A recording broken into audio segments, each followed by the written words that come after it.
Day 1797తో end అయ్యాము. ఇక్కడ మీరు చూస్తుంది డిటిఎఫ్ ప్రాసెస్ అండి. ఇక్కడ ముందు డిటిఎఫ్ ఫిలిం పైన ప్రింటింగ్ అవుతుంది.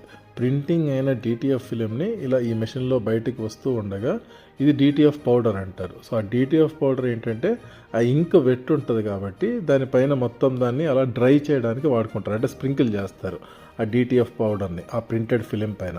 మొత్తం ఇంక్ ఏరియా అంతా వెట్ ఏదైతే ఉందో కంప్లీట్గా అయిన తర్వాత ఇలా షేక్ ఆఫ్ చేసేస్తారు.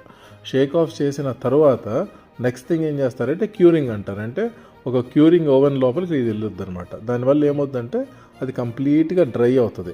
డ్రై అయిన దాన్ని ఇక్కడ మీరు చూస్తే ఏంటంటే ఆ ఎక్స్ట్రా పౌడర్ ఉంటుంది అది ఇంక్కి, దాన్ని అంతా జస్ట్ కొంచెం తీసేయడానికి ట్రై చేస్తున్నాడు. అదొక ఇదిలా ఉంటుంది. ఇది పౌడర్, డిటిఎఫ్ పౌడర్. సో ఈ డిటిఎఫ్ పౌడర్ ఈ ప్రాసెస్ అయిన తర్వాత ఇది లోపలికి ఇలా క్యూరింగ్ ఓవెన్లోకి వెళ్ళొద్ది. క్యూరింగ్ ఓవెన్కి వెళ్ళిన తర్వాత ఏంటంటే అది కంప్లీట్గా డ్రై అయిపోతుంది. డ్రై అయిన తర్వాత దాన్ని మనం కట్ చేసుకొని మనకు కావాల్సిన టీషర్ట్ పైన మనకు కావాల్సిన ప్లేస్లో పెట్టుకొని ఒక హీట్ ప్రెస్తో, ఈ పైన ఉన్న మెషిన్ హీట్ ప్రెస్ పెట్టుకొని మనం ప్రెషర్ అప్లై చేస్తాం. ప్రెషర్ అప్లై చేసుకున్న తర్వాత ఏదైతే డిటిఎఫ్ ఫిలిం ఉంటుందో దాన్ని పీల్ ఆఫ్ చేసేస్తాం.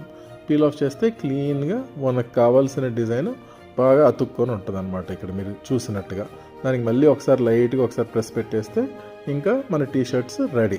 So this is the process of DTF film printing on T shirts.